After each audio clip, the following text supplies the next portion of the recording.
Bismillahirrahmanirrahim. Assalamualaikum warahmatullahi wabarakatuh. Alhamdulillahi rabbil alamin. Wassalatu wassalamu ala sayyidil awwalin wal akhirin. Nabiyyina Muhammadin wa ala alihi wa ashabihi ajma'in. Amma ba'd. Polestiar TV yang berbahagia, dimanapun Anda berada, alhamdulillah kembali kita mengkaji dan mengaji di program kesayangan kita, Titian.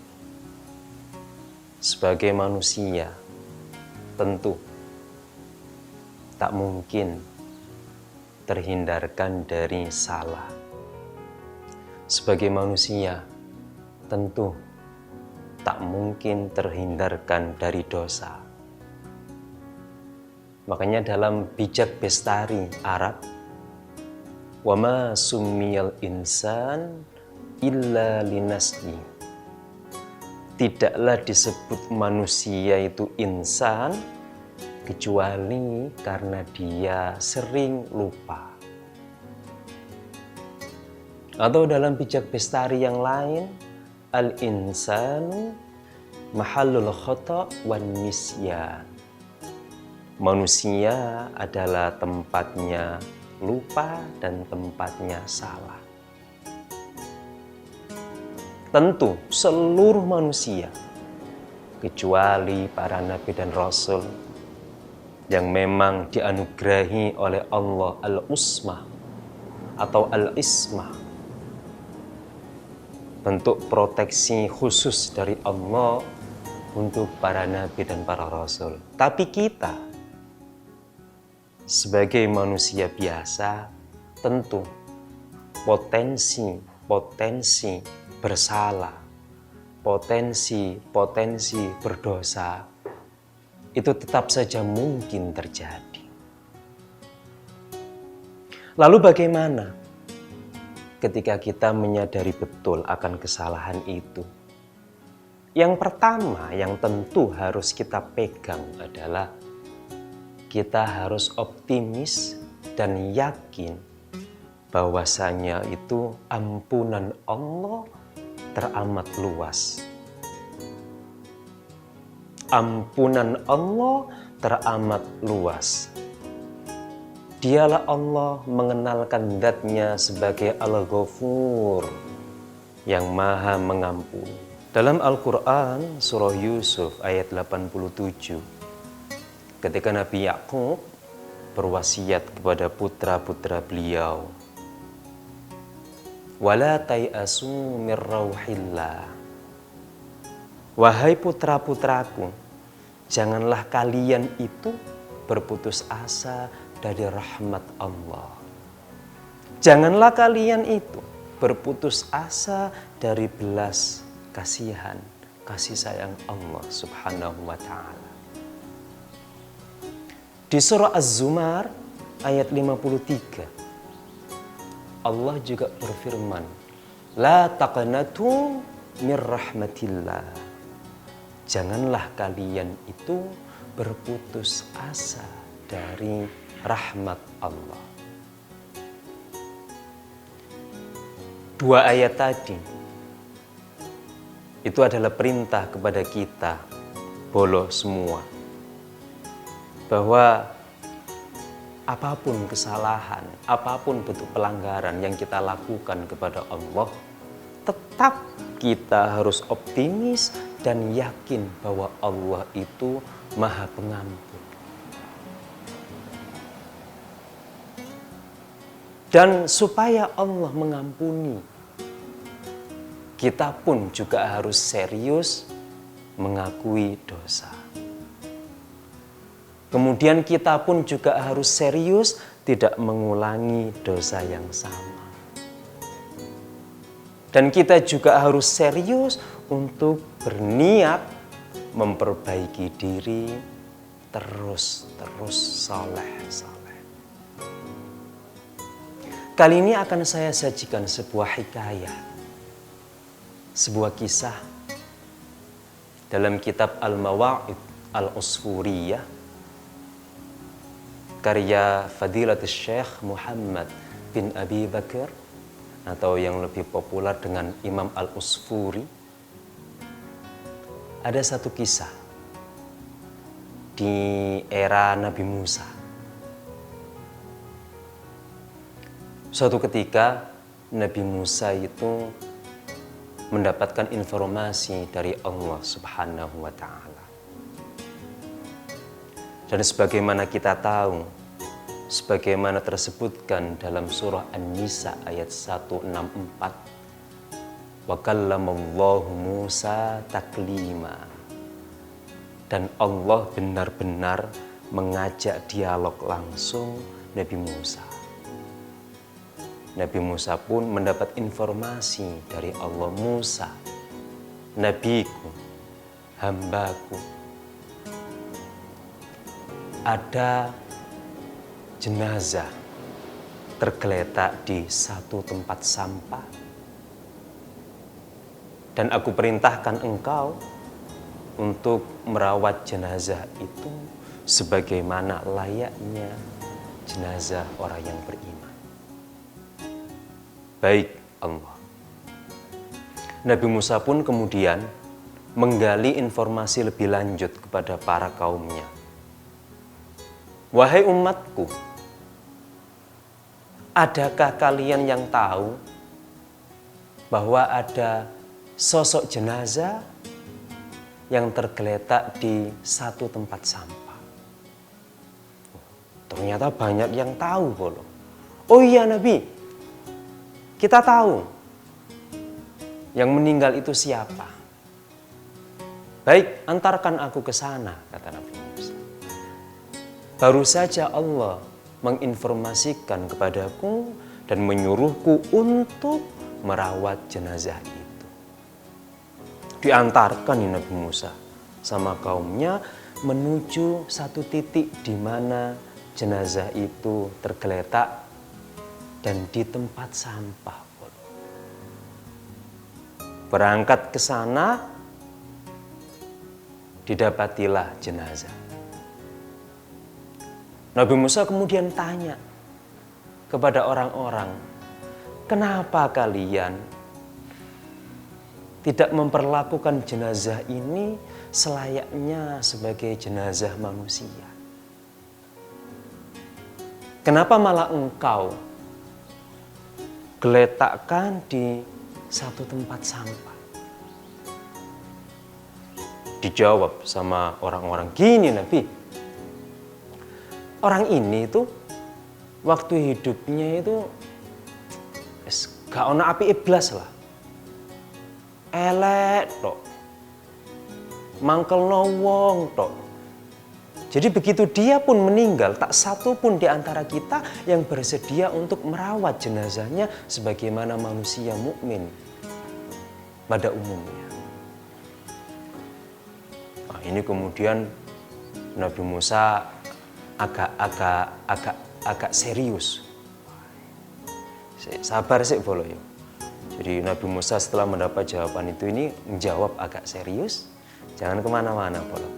Akan kita lanjutkan.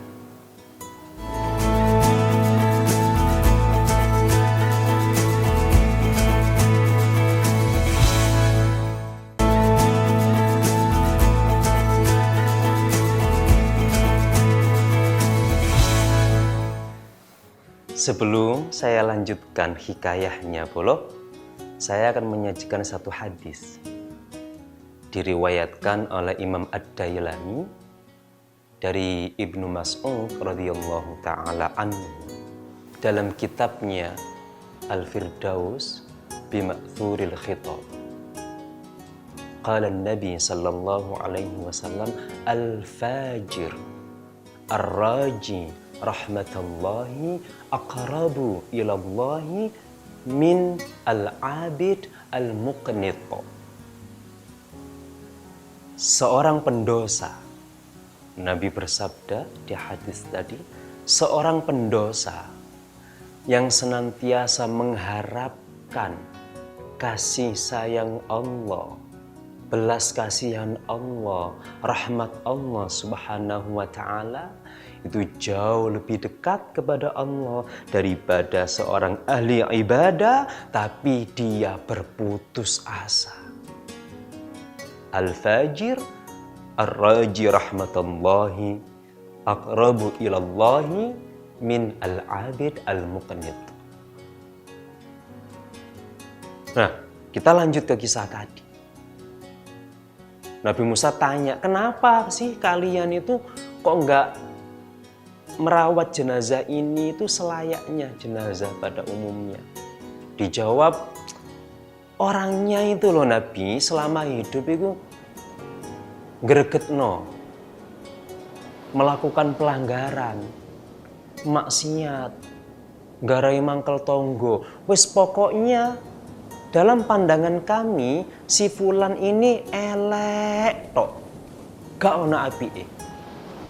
Karena itulah kemudian kami, tak satu pun dari kami bersedia untuk merawat jenazahnya. Ini Nabi Musa, loh kalian ini bagaimana? Meskipun demikian, tetap jika mendapati manusia atau jenazah, maka rawatlah selayaknya jenazah manusia. Sekurang-kurangnya dikuburkan. Dan baru saja Allah memerintahkan saya untuk merawat jenazah ini. Untuk memandikan, untuk mengkafani, untuk mensalati, untuk kemudian dikuburkan bersama-sama. Nah, mendengar alasan kenapa kaumnya atau orang-orang itu tak satu pun bersedia merawat jenazah itu, Nabi Musa jadi penasaran, ingin klarifikasi kepada Allah Subhanahu wa Ta'ala. Ya Allah, kata orang-orang, si fulan ini semasa hidupnya ngelakoni maksiat terus. Gak ono api-api. Apakah benar demikian ya Allah? Nabi Musa kan dianugerahi oleh Allah bisa komunikasi langsung dengan Allah. Allah pun menjawab, Shadaqa qaumuka ya Musa. Benar Musa. Yang dikatakan orang-orang itu tentang si fulan itu benar semuanya. Tidak ada yang salah. Ya, memang si fulan almarhum itu semasa hidupnya lebih banyak prestasi buruknya daripada prestasi baiknya. Hanya saja, ketika dia hendak meninggal, dia mengucapkan atau memohon 3 hal, yang mana 3 hal ini jika dimohonkan oleh siapapun, maka aku akan kabulkan permohonannya. Mendapat informasi dari Allah demikian, Nabi Musa semakin penasaran. Ya Allah, apa 3 hal tadi? Begini, Ana arhamur rahimin. Saya adalah zat yang maha penyayang dari orang-orang penyayang manapun. Ketika si fulan ini meninggal, dia memanjatkan 3 permohonan. Yang pertama, Ya Rabb, annaka ta'lamu minni anni kuntu artakibul ma'asi walakinni akrahu al-ma'siyya fi qalbi. Ya Allah, panjenengan tahu kalau saya itu pelaku maksiat kondang. Namun panjenengan juga tahu ya Allah, kalau sesungguhnya saya dalam hati itu tidak pernah menyukai sedikit pun kemaksiatan. Dan kenapa saya bisa terjerumus ke dalam kemaksiatan ya Allah? Karena saya terikat oleh 3 hal. Pertama adalah an-nafsu dalam diriku ya Allah. Yang kedua, ar-rafiq as-su. Kebetulan ya Allah, saya punya beberapa teman dekat yang tidak baik. Dan yang ketiga ya Allah, tentu ada peran syaitan di sana dalam rangka menjerumuskan saya. Permohonan pertama, ya Allah, sesungguhnya panjenengan tahu saya itu melakukan maksiat. Dan panjenengan itu juga tahu bahwa dalam lubuk hati saya yang paling dalam, saya itu tidak pernah menyukai kemaksiatan. Itu yang pertama. Yang kedua, Musa, yang dimohonkan oleh si fulan yang kedua adalah, ya Rabb, innaka ta'lamu minni anni kuntu artakibul ma'asi walakin uhibbu suhbatas salihin. Ya Tuhanku, sesungguhnya panjenengan tahu saya itu sering melakukan pelanggaran. Tapi panjenengan juga tahu kalau saya itu sangat suka membersamai beliau-beliau yang saleh.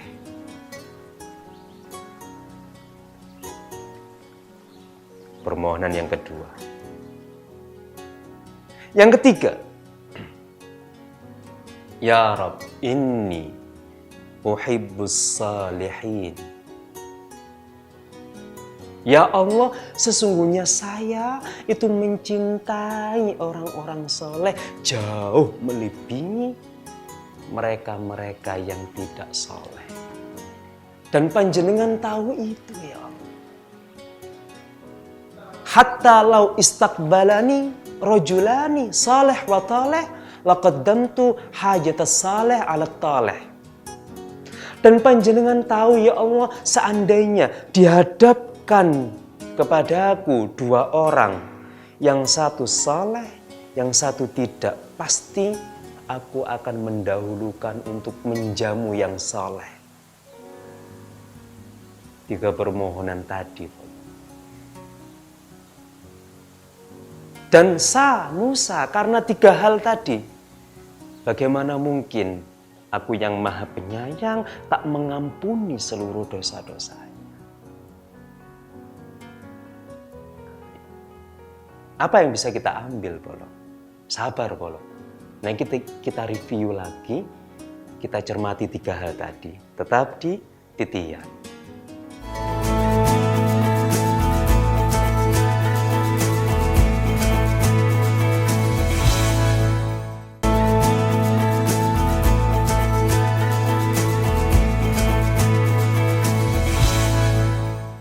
Baik, Bolo, kita lanjutkan di program kesayangan kita, Titian. 3 hal di kisah tadi, 3 request, 3 permohonan yang menyebabkan si fulan tadi, meskipun reputasinya itu full merah di mata manusia, tapi Allah, di mata Allah Subhanahu wa Ta'ala, atas kasih sayangnya yang unlimited, yang merah tadi kemudian berubah menjadi rahmat dan kasih sayang. Yang pertama adalah bahwa si fulan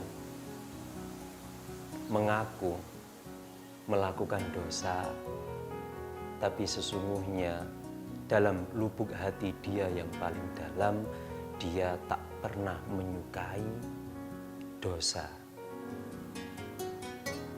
Ada penolakan dalam batin dia. Sekalipun kenyataannya pun dia terjerumus oleh 3 hal yang tak terhindarkan. Nafsu, teman sejawat yang tidak baik, lingkungan, dan kemudian godaan syaitan. Dia akui itu semuanya. Dalam lubuk hati yang paling dalam, dia tak pernah menyukai maksiat. Yang kedua, dia sekalipun bermaksiat, tapi sangat mencintai untuk duduk bersama orang-orang yang saleh, untuk sowan kepada beliau-beliau yang saleh. Yang ketiga, si fulan tadi mengakui di hadapan Allah, saking cintanya dia dengan orang saleh, sampai-sampai jikapun dalam satu kesempatan ada dua orang datang, yang satu saleh, yang satu toleh. Toleh itu dalam bahasa Arab bolo, lawannya saleh. Yang satu saleh, yang satu toleh, dia akan lebih mendahulukan untuk menjamu yang saleh. Poin yang bisa kita ambil adalah bahwa rasa cinta kepada beliau-beliau yang saleh. Saya jadi teringat satu goresan tinta Imam kita Muhammad bin Idris Asy-Syafi'i rahimahullahu ta'ala dalam kitab beliau Diwanul Imam Syafi'i. Sang imam dalam goresan tintanya menulis, uhibbus salihina walastu minhum la'alli an anala minhum asy-syafa'ah. Kata Imam Syafi'i, aku sangat mencintai beliau-beliau yang saleh, sekalipun diriku sendiri tidak termasuk yang saleh. Mudah-mudahan barokah dari kecintaanku kepada beliau-beliau yang saleh ini, aku nanti akan mendapatkan syafaat. Coba boleh, imam kita Asy-Syafi'i rahimahullahu ta'ala, saking tawaddu'nya, sebagaimana kita tahu, beliau adalah seorang imam yang alim, yang produktif, allama. Tapi beliau, uhibbus salihin, aku mencintai orang yang saleh, meskipun diriku tidak termasuk mereka yang saleh. Mudah-mudahan dari kecintaanku ini, aku akan mampu memperoleh syafaat. Titik poinnya bolo, dari kisah tadi, jenazah yang tergeletak di tempat sampah di era Nabi Musa dan goresan tinta Imam Asy-Syafi'i, artinya bahwa seburuk apapun, tetap optimis kita mampu menggapai rahmat Allah. Harus tetap optimis kita mampu mendapatkan ampunan dari Allah Subhanahu wa ta'ala. Dan di antara fadilah, keutamaan mencintai orang saleh adalah bisa jadi itulah wasilah untuk kita mendapatkan rahmat kasih sayangnya. Begitu polo ya. Tetap optimis polo, yakin bahwa Allah itu Al-Ghafur, Allah itu Ar-Rahim. Dan akui kesalahan, serius. Dan harus beriktikad tidak mengulangi kesalahan yang sama. Dan harus beriktikad untuk memperbaiki diri. Terima kasih telah menyaksikan Polo. Semoga bermanfaat. Ihdinas siratal mustaqim. Wassalamualaikum warahmatullahi wabarakatuh.